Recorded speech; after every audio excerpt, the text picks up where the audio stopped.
پھر حضرت جبرائیل علیہ السلام کو حکم ہوتا ہے کہ آسمان کے تمام فرشتوں کو خبر دے دو یہ اللہ کا پیارا بن گیا ہے۔ حضرت جبرائیل علیہ السلام آسمان کے تمام فرشتے اور تمام نورانی مخلوقات بھی اس سے محبت کرے، ساتوں آسمان کے کھربوں فرشتے اس سے محبت کرنے لگتے ہیں۔ پھر ایک فرشتہ آسمان سے دنیا میں آتا ہے اور اعلان کرتا ہے کہ اے لوگو، فلاں شخص اللہ کا محبوب ہے۔ حضرت جبرائیل علیہ السلام اور تمام آسمانوں کی نوری مخلوقات اس سے محبت کرتی ہے، تم بھی اس سے محبت کرو۔ پھر دنیا والوں کے دلوں میں اللہ پاک اس بندے کی محبت ڈالتا ہے۔ تو اس لیے دنیا میں 2 کام ضرور کرو جس کو کرنے سے اللہ پاک ہم سے راضی ہو جائے، ہمیں اپنا محبوب بنا لے، انشاءاللہ دنیا اور آخرت میں کامیاب ہو جاؤ گے۔ حضرت عبداللہ ابن عباس رضی اللہ تعالی عنہ فرماتے ہیں کہ جب نیکیاں قبول ہو جاتی ہیں تو انسان کے جسم میں یہ 5 نشانیاں ظاہر ہوتی ہیں۔ نمبر 1، جب انسان کی نیکی قبول ہو جاتی ہے تو اس کی وجہ سے اس کے چہرے پر عجیب سی رونق آ جاتی ہے، یعنی وہ انسان دنیا کے سامنے اپنی خوشی کا اظہار اپنی مسکراہٹ اور بشاشت کے ساتھ کرتا ہے اور وہ ہر وقت خوش رہتا ہے، بلکہ یوں لگتا ہے کہ اس دنیا میں اس سے بڑا سکون اور وقار والا کوئی نہیں ہے، لگتا ہے کہ اسے دنیا کا کوئی غم ہی نہ ہو۔ یہ خوشی ہر ایک کو نصیب نہیں ہوتی۔ نمبر 2، اس کا دل روشن ہو جاتا ہے، یعنی وہ ہر وقت اللہ کے وعدوں پر امید رکھتا ہے، اس کے پاس کچھ ہو یا نہ ہو لیکن اس کے دل میں اتنی خوشی ہوتی ہے کہ اس کو کوئی پرواہ ہی نہیں ہوتی۔ اور یاد رکھنا، امیر انسان مال سے نہیں بنتا بلکہ امیر ہمیشہ دل سے بنتا ہے۔ حضرت علی رضی اللہ تعالیٰ عنہ فرماتے ہیں کہ دولت مٹی کی طرح ہے اور مٹی کو پیر کے نیچے رکھنا چاہیے، اگر سر پر چڑھاؤ گے تو وہ قبر بن جائے گی اور قبر زندہ لوگوں کی نہیں ہوتی۔ نمبر 3، جب کسی کی نیکیاں قبول ہو جاتی ہیں تو اس کے جسم میں نیکی کی طاقت آ جاتی ہے اور شیطان اسے گمراہ نہیں کر سکتا۔ شیطان سے بچنے کی قوت اللہ اس کے جسم میں پیدا کر دیتا ہے۔ نمبر 4، وہ اپنے مال و دولت میں فراوانی پیدا کرتا ہے، یعنی اللہ اس کے رزق میں برکت پیدا کرتا ہے، وہ چاہے لوگوں پر کتنا بھی خرچ کرے، ضرورت مندوں میں کتنا بھی بانٹے، اس کی دولت میں کمی نہیں آتی۔ حضرت علی رضی اللہ تعالی عنہ فرماتے ہیں نصیب کا رزق انسان کو ایسے تلاش کرتا ہے جیسے مرنے والے کو اس کی موت۔ نمبر 5، لوگوں کے دلوں میں اللہ اس کی محبت پیدا کر دیتا ہے، یعنی جب اللہ اپنے بندے سے خوش ہوتا ہے تو اس وقت اس کی محبت لوگوں کے دلوں میں پیدا کر دیتا ہے۔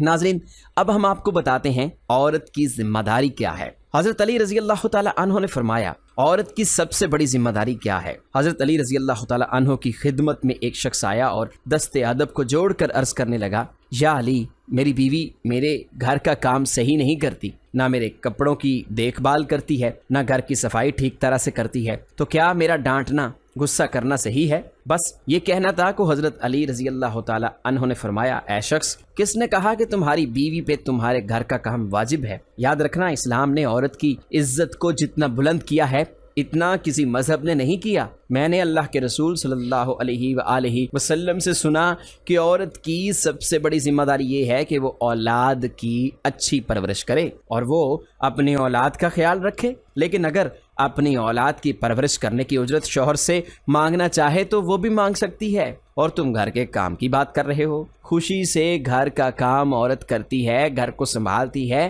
تو یہ اس کی عظمت ہے، یہ اس کا بڑا پن ہے، اس کا شکریہ ادا کیا کرو، اس کا احترام کیا کرو۔ میں نے اللہ کے رسول صلی اللہ علیہ وآلہ وسلم سے سنا کہ جس وقت عورت اپنے گھر کا کام کرتی ہے اس وقت اللہ اپنے فرشتوں کو زمین پر بھیجتا ہے اور کہتا ہے کہ جب تک یہ عورت گھر کا کام کرتی رہے اس کے لیے عبادت لکھتے رہو، اور وہ پورا وقت جو عورت گھر کے کام میں لگی رہتی ہے وہ اس کی عبادت میں شامل ہو جاتا ہے۔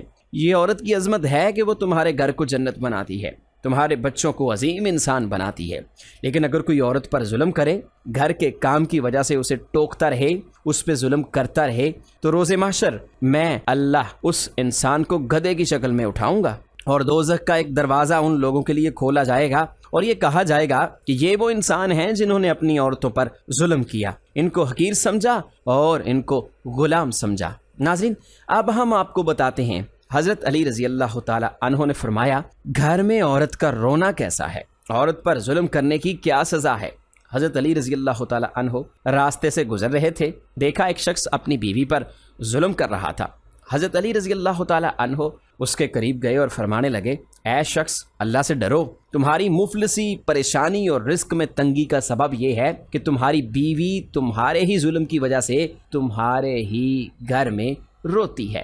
میں نے رسول اللہ صلی اللہ علیہ وآلہ وسلم سے سنا کہ جس گھر میں عورتیں روتی ہیں اس گھر میں رزق کے فرشتے نہیں آتے، اور یوں اس گھر میں رہنے والے مردوں کے رزق کی راہیں تنگ ہونے لگتی ہیں، اور یوں وہ پریشانی اور مفلسی میں گرفتار ہو جاتے ہیں۔ یاد رکھنا، اللہ نے اولاد مرد کی تقدیر اور دولت عورت کی تقدیر میں لکھی ہوئی ہے۔ اگر تم یہ چاہتے ہو کہ تمہارے رزق میں فراوانی ہو اور عزت، شہرت، دولت دن بدن بڑھتی جائے تو اپنے گھر میں اپنی عورتوں کا خیال رکھا کرو، انہیں خوش رکھو۔ اللہ کے فضل و کرم سے تم عزت، شہرت اور دولت میں فراوانی پاؤ گے۔ ناظرین، اسی طرح کا ایک اور واقعہ ہے کہ ایک مرتبہ حضرت علی رضی اللہ تعالی عنہ راستے سے گزر رہے تھے۔ آپ نے دیکھا ایک شخص اپنی عورت پر ظلم کر رہا تھا اور اس کی توہین کر رہا تھا۔ حضرت علی رضی اللہ تعالی عنہ ان کے قریب گئے اور فرمانے لگے، اے شخص یاد رکھنا، اللہ نے مرد کو طاقتور اس لیے بنایا ہے تاکہ وہ عورت کی حفاظت کر سکے، نہ کہ عورت پر ظلم کرے۔ میں نے نبی کریم صلی اللہ علیہ وآلہ وسلم سے سنا، جو مرد اپنی عورت پر ظلم کرتا ہے تو اللہ اس پر لعنت بھیجتا ہے۔